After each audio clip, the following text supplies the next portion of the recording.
ইয়াউমা ইয়াকুনুন নাসু কাল ফারাশিল মাবসুস। প্রত্যেকটা মানুষ যত বড় চিত্তওয়ালা হোক না কেন, হাড়ওয়ালা হোক না কেন, কেউ জায়গায় বসে থাকতে পারবে না।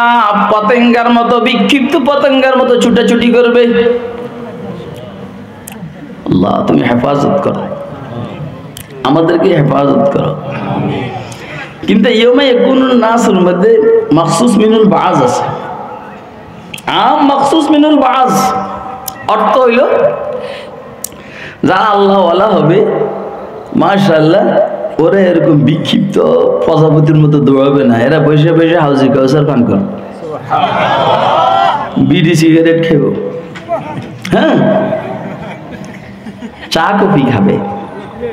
আর বাইরে তুফান চলছে, তুফান। সকাল তো হাসিনাও দৌড়ে, খালেদাও দৌড়ে, এরশাদও দৌড়ে, তারেকও দৌড়ে, জয়ও দৌড়ে। আর আমনি বইয়া বইয়া এই সমস্ত মৌলবীরা বইয়া বইয়া বসে, কোনো টেনশন নেই তো। আরে কথা কয় না কেন?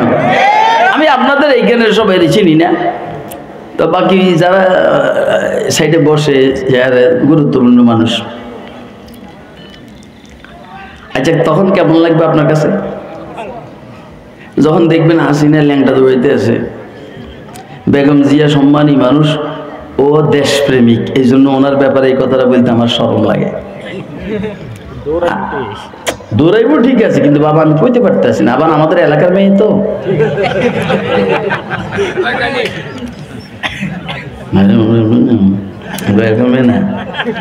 এলাকার মেয়েরা তো বদনাম করে না। দেখেন মানুষ কিন্তু খুব ওজনী, মানুষ কিন্তু খুব পাওয়ারফুল। কই যে লৌহ মানব, লৌহ মানব মানে কি? লোহার মতো ওজনী না, লোহার মতো শক্ত। পৃথিবী এলোমেলো হয়ে যায়। অন্য কিছু মানুষের সাহস এত বেশি, এটা চিন্তাও করে না। যেমন আলহামদুলিল্লাহ, আমি আমার কথা বলতে আসছি আজকে মরিয়ার বাড়ি, যাই হোক, আপনারা আমার লোহার মানুষ কোন আর স্বর্ণের মানুষ কোন, কথা সত্য। আমি একটা সেকেন্ডের জন্য গ্রেফতারির ভয়ে আমি আমার বাসার থেকে পলাই নাই। 5 ওয়াক্ত নামাজ জামে রহমানের পাশে 7 মসজিদে গিয়া তাকবীরের সহিত পড়ার চেষ্টা করছি। তখন কিন্তু মোহাম্মদপুরে কোনো মৌলবী ছিল না, মামুনুল হকও পলাইছে কই, 7 রহমানিয়া রুমে একটার ভিতরে, একদম সোরা রুম। তা আমি যাই বললাম, মামুন তুই যে এখানে পলাইছস, জানে না হেরা? কয় জানে। তো পলাইছস কার? যতক্ষণ পলাই থাম যায়।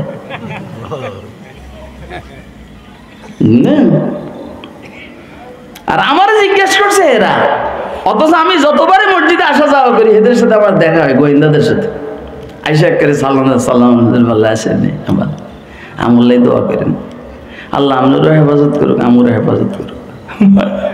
আমার হেফাজত করুক মানে যেন আমি গ্রেফতার না হই, হেদেরকে হেফাজত করুক যেন হেরা আমাকে গ্রেফতার করে দোষী না হয়। আরে কথা কয় না কেন? ওই যেদিন আমি গ্রেফতার হয়েছি, ওই দিন মোহাম্মদপুর থানার ওসি একখানি গিয়া কয়, আমি আজকে এমন এক কবিরা গুনাহ করছি যে ফেরেশতা সিরত মানুষটাকে আমি গ্রেফতার করছি। আমারে বুঝলেন? আমার জিজ্ঞেস করছে, আঙ্কেল আপনি যে ফলাইলেন না? আমি বলছি 2 কারণে ফলাই নেই। এক কারণ হইলে আমি ফলাইবার জায়গা বাংলাদেশে নেই। কথা কয় না? চেহারাটা এমন যে দেখে হে বুঝে কিছু একটা আছে।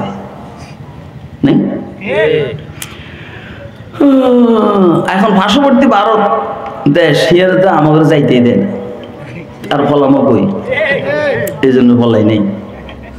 দ্বিতীয় কারণ হলো, আমি ফলাইলে তোরা আমার খোঁজ করে বাইর করতে কষ্ট হইতো।